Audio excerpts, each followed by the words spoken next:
This is a Vault Studios production. I'm Spencer Brudig. I'm Will Johnson. I'm Jessica Knoll. This show contains graphic material and is meant for mature audiences. This week on True Crime Chronicles.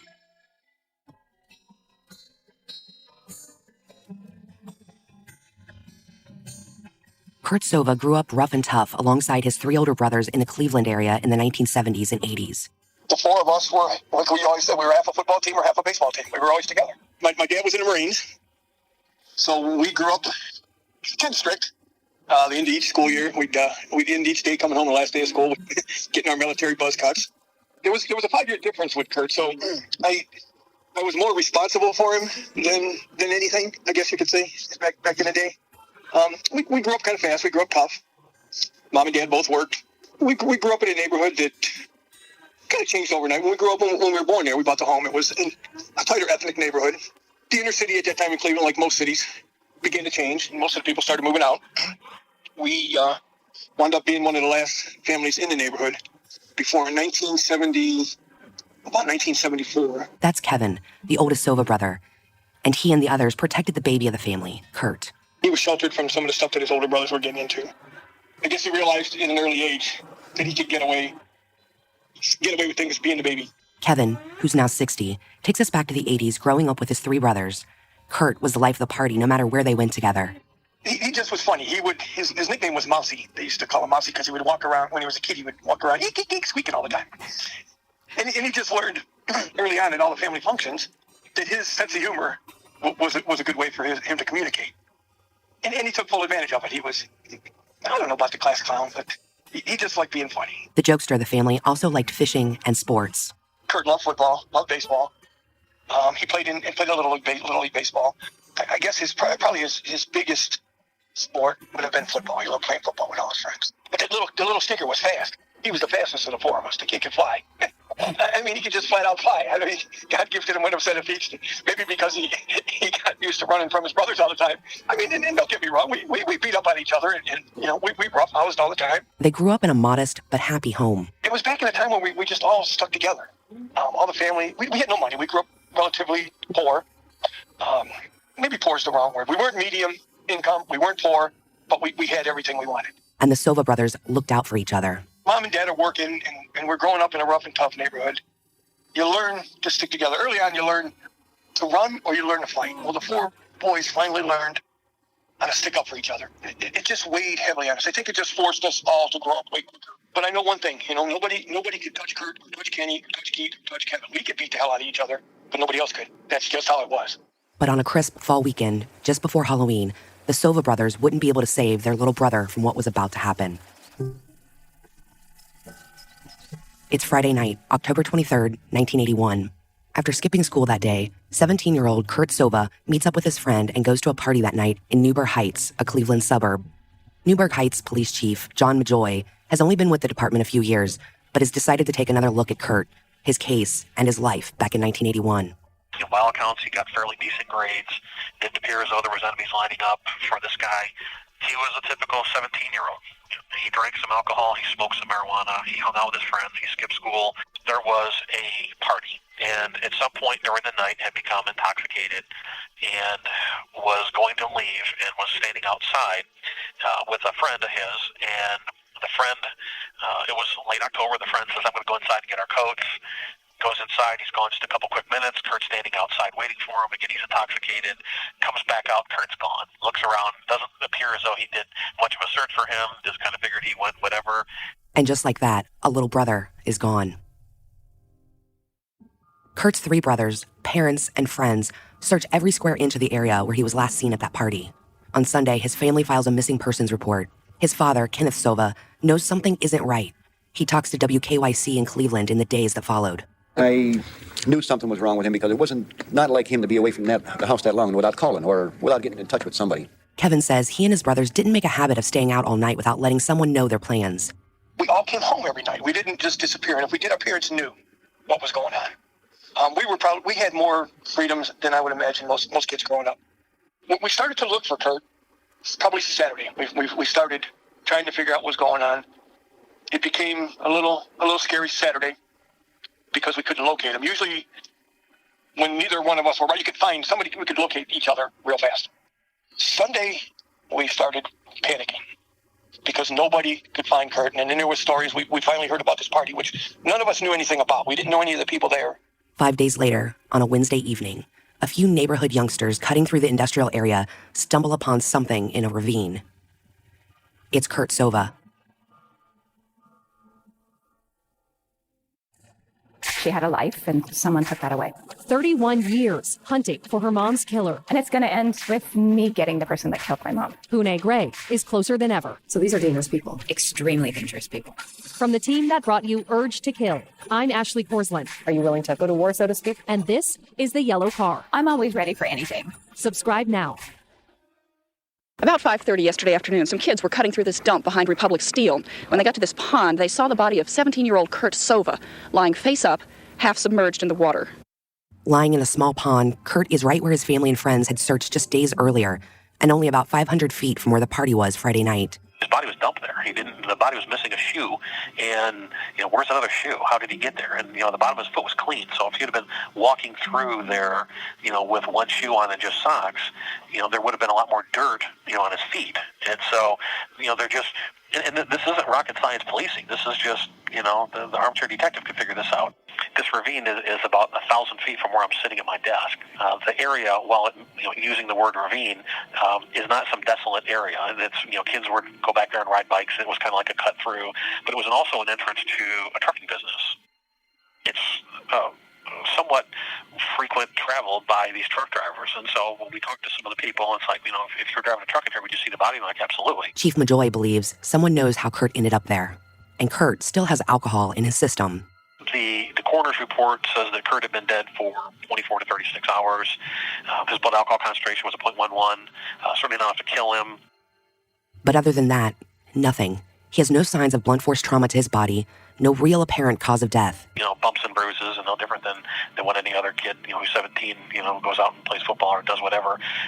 There's no smoking gun there, and so the coroner's report just basically said instantaneous physiological death and accidental, and that was pretty much it. And so there was no, basically it was told to the police there's no crime, and so the police department just didn't really do much of an investigation at all. And they did a little bit, but not anywhere near what they should have done on it. The coroner is unable to determine a cause of death, only that he was deceased for a day or so, not the entire 5 days he was missing. So what happened? There's no evidence of assault, and police aren't sure if they have a murder or an accident. We're cataloging it as a suspicious death. And so in death investigations, the easiest way to describe it is all deaths are suspicious deaths until proven otherwise. And that's kind of like a good role to go by. And I don't care if you've got a 90-year-old person who passes away that seems like natural causes, but maybe the grandkids got tired of waiting for the inheritance, and sped up the process. And so the point being is that this death was suspicious from the get-go, and it wasn't given that due diligence. And so that's how we're treating it, as a suspicious death. Do we think somebody killed him? It's possible, but is it more plausible that he died and his body was later dropped there? Yeah, because that area was searched, and so somehow or another that body got there. And being that the body being that he had been dead for 24 to 36 hours, it just adds another twist to it. And so, but we don't have a smoking gun. Like, here's a gunshot wound, here's a stabbing, here's a 0.4 toxicology or something like that he was overdosing on alcohol. We don't have any of that. And so, basically, all we have is what the ME ruled at the time, which is fine. But we're not questioning that. We're just taking a second look at it and saying, okay, what technologies are available today that weren't available in 1981? As far as helping us determine cause of death, time of death, toxicology. Is there, could that is that an accurate number? We don't know. And so these are some of the things we're looking at least on the science end of it. But on the other end of it, we're looking at, who was there. But his brother Kevin isn't buying some of the stories from those who were at the party with Kurt that night. There's so many different stories pertaining to this case that you almost got to the point you didn't know what to believe anymore. All we knew was our youngest brother was dead, and we didn't know why. And what happened in the 5 days that Kurt was missing after the party is a mystery. Now, did he die at his own hands? That's always been a possibility. Maybe he did overindulge, which was the beginning of the end for him. But the fact is, in them 3 days that he supposedly was still alive, according to the coroners, why didn't anybody try to get him help? Why didn't anybody call us? Why didn't anybody take him to the hospital and just drop him off at the hospital? So was it a case of that they were trying to let him recover and they kept checking on him, and then at one point they found him dead and panicked? Is that indeed what happened? That's a possibility. But then how do you dump a body? How do you just take supposedly your friend, or maybe the people in the party just panicked and didn't want to be implicated in it and put him where they found him.